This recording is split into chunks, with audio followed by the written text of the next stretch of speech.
Sa una na akong pagkadungog, bahin kang Kristo ang sanghong, napuno ko sa kakurat o kahinam. Kini ang labing katingalahang butang nga akong natunan sukad. Wala ko'y ideya nga akong mahibaluan si Kristo mianhin na pag-usab sa akong kinabuhi.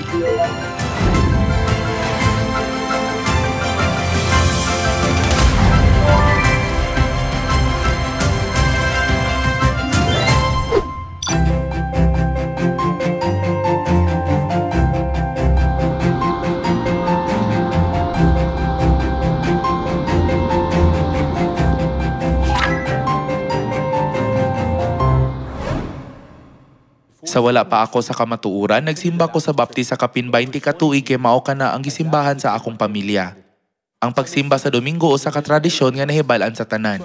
Busa, nagsimba ko kada Domingo nga nagtuo nga ako matinud-anong Kristiyano. Nagdako ko sa Kristyanismo. Gitudloan ko nga, sunod lang, ug magtuo kang Hesus ug siya mugiya kanako sa akong kinabuhi. Busa, ang akong nahibaluan kay maluwas pinaagi sa pagtuo, apan karon akong nasabtan na kini nga pagtuo kulang sa pagsunod sa gitudlo sa Biblia.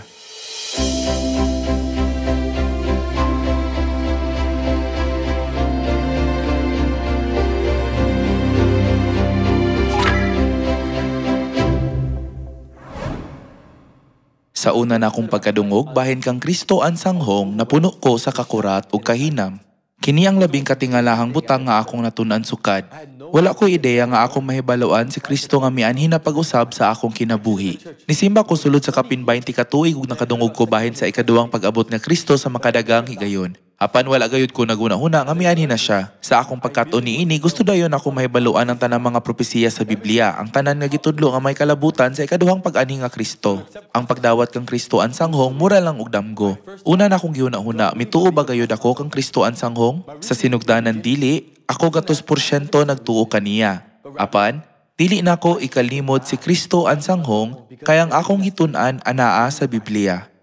Busa, nagpadayon ko sa pagtuon. Ang labing mahukmanong higayon alang kanako, mao ang pagkaamgo nga si Kristo ang sanghong, mao ang Dios nga niani sa unod. Mao nga sa dihang nagtuon ko mahitungod sa pag-abot sa Dios gikan sa sidlakan. Ang isla sa Patmos diin si Juan nakadawat sa gipadaya gikan kang Jesus adunay samang latitude sa Incheon, South Korea. Sa unsang paagi nga posible nga si Kristo ang sanghong niani eksakto sa sidlakan, 1,000 ka tuig ang milabay sama sa giingon sa Biblia. Kini nagpasabot lamang sa dihang kita magtuon sa Biblia, kita makakaplag sa mga tubag sa atong mga pangutana ug makabaton sa hustong pagtuo sa pagpangita sa Dios. Namatikdan ako nga kining tanan nagpakita nga ang Dios naglihok sa tanang butang aron ipadayag ang iyang plano sa kaluwasan sa tukmang panahon. Sa tinuod lang sa dihang nakakaton ko bahin kang Kristo ang sanghong na usaba nga akong tibuo kalibutan ug panglangtaw. Alang sa mga tawo nga may kalisdanan sa pagtuo kang Kristo ang sanghong, dasigon ko kamo, palihog pangutana kanamo sa walay paglangan. Ilha kung unsang mga bahin ang nakapahimo kanimo og pagduha-duha, kung unsa ang nagpugong kanimo.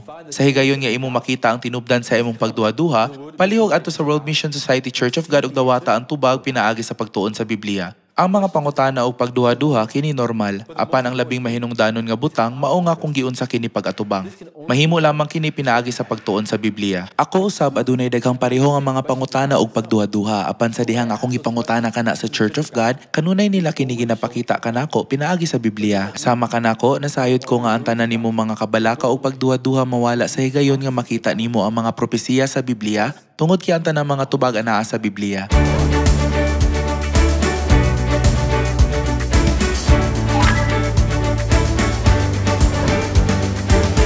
Sukat nga nagsugod ko sa pagsimba sa Church of God, ang pinakadako nga kausaban sa akong kinabuhi kaya nga akong kinaiya. Pinaagi sa pagtuon sa Biblia nga wala na ako gibuhat sa akong miaging simbahan, gibati na ako nga nausab dayon ang akong kaugalingon. Ako kay mubog pailog, walay pasensya, ilabi na sa mga tao nga dili makakita sa akong paagi. Dili ako makahimo sa pagpakigsulti nga epektibo o kasagaran giluom sa akong kaugalingon. Apan kining tanan na usab sa dihang miabot ko sa Church of God. Tungod kay gitrato nila ako sama sa pamilya. Nakakatun ko pagka masinabtunon sa uban, unsay buoti pasabot sa pagtinabangay imbis nga buhaton lang ang akong gusto. Ug nagsugod ako sa pagkaam ko ug pagtubo sa lawom ug makahuluganon nga mga relasyon sa ubang mga young adults. Ang mga relasyon nga akong napalambo ug nagpadayon pa bisan human sa usa ka tuig ug nagpadayon hangtod karon. Dugang pa, nasuod ko sa daghang mga tawo nga nahimong sama sa mga magtutudlo nga nagtabang kanako labi na kung makasugat ako og lisod nga mga sitwasyon. Mapasalamaton kaayo ko sa Dios Elohim sa pagtugot kanako niining oportunidad nga maanaa sa Church of God.